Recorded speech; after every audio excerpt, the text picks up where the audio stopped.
Hello, my name is Robert Salas. I want to tell you an unusual story. And the reason I want to tell it today is because March 16th, 2017 is the 50th anniversary of the Echo flight shutdown, Malmstrom Air Force Base, Montana. Now this involves UFOs. I know some of you are skeptical. Some of you are convinced the reality of it.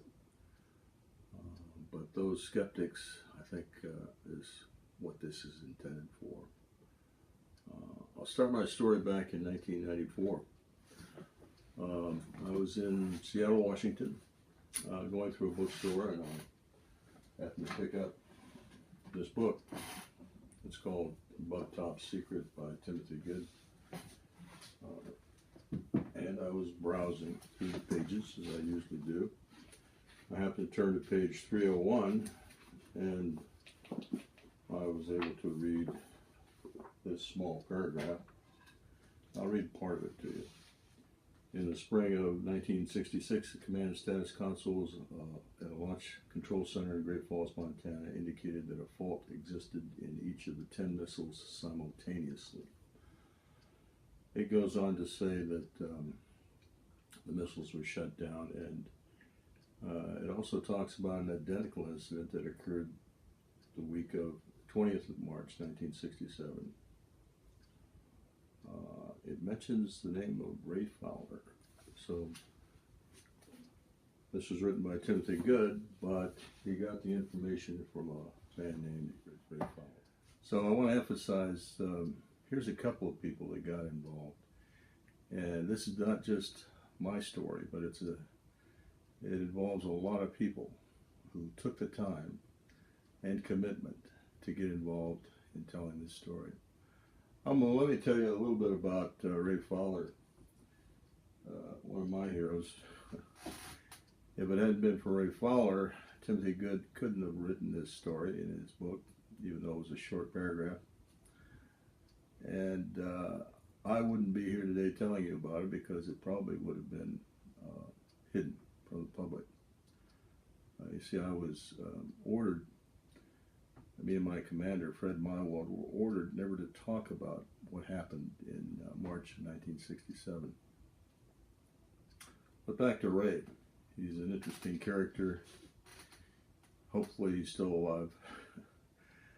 But he was involved in UFOs at the time of the incident. He was involved with a group that was studying the subject.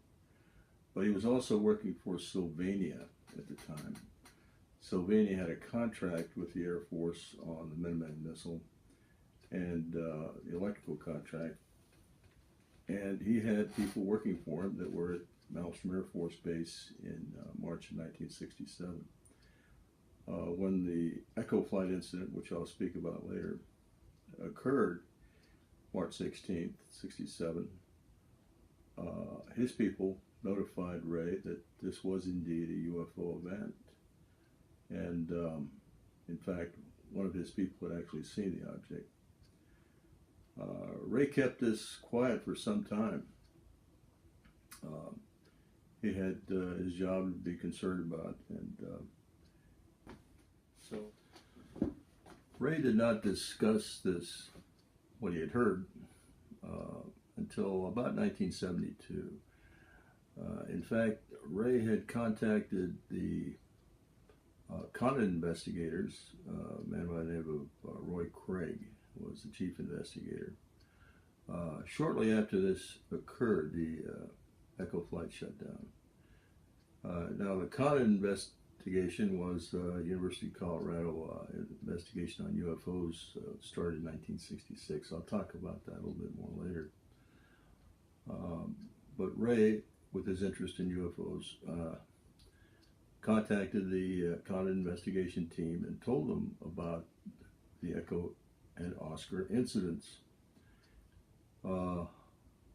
We'll get into that a little bit more later, but because the Condon investigation did not follow through,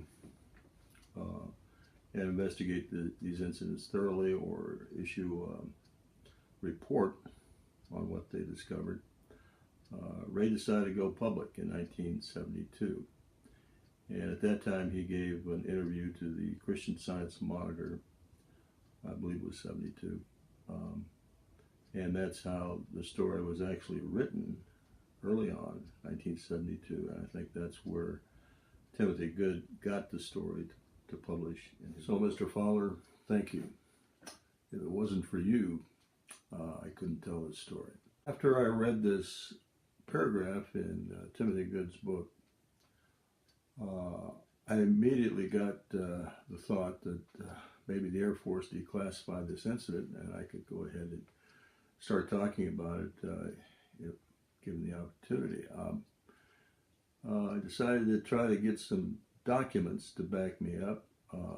And by the way, the incident was still very hazy at this time in my mind because so much time had gone by. I had made a conscious effort to try to forget some of the details because I was obliged never to talk about it in writing. So first thing I did was contact MUFON and see if I could get an investigator to try. MUFON is a mutual UFO network. Try to get some help in getting these documents, submitting what's called a Freedom of Information Act request. And that's when I met James Klotz. James Klotz, hands down, the best UFO investigator I ever met. We started collecting documents from the Air Force under the Freedom of Information Act back in 1994. I asked James not to mention UFOs and I just asked for any documentation the Air Force might have on the Echo flight incident. At that time, it was my belief that I had been at the Echo flight because of the way it was described in Above Top Secret. So the Air Force wrote back and said this was a classified incident. However, it's been past, I think, the 12-year limitation for holding it as classified, and they decided to go ahead and release some documents on the Echo flight shutdown. And that is, when we received those, that's when I decided to go forward with this story. And it's been a long journey. I've talked about this for over 20 years now. And I think I uncovered quite a bit of information, facts, which I'll relay to you.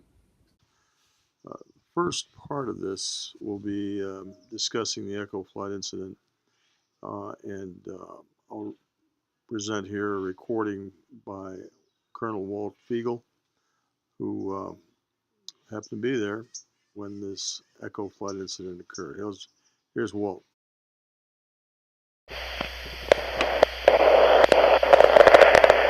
Because they were doing maintenance on, I don't know, the guidance cans or something. And the maintenance crews were staying over, and there was security and maintenance on site on both, on 2 of the 10 sites.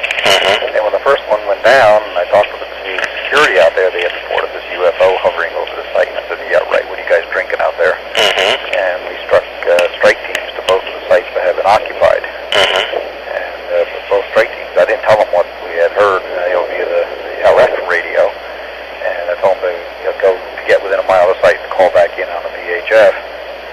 And they both had reported it too. So we had 2 maintenance crews, 2 security troops on site, and 2 strike teams all reporting it.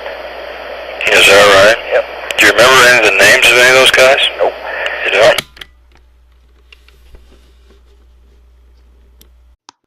The recording you just heard by Colonel Fiegel was made back about 20 years ago when I spoke to him the first time and got the basic details of the Echo incident. In the ensuing years, I've gotten to learn quite a bit more about this incident. My purpose is to present a visual video record of as much detail as I can provide about the Echo and the Oscar flight incidents. So I hope you'll bear with me. I'll be showing you a lot of documents, but I'll be explaining along the way what was going on in the background as far as the cover-up and other interesting facts about these important cases.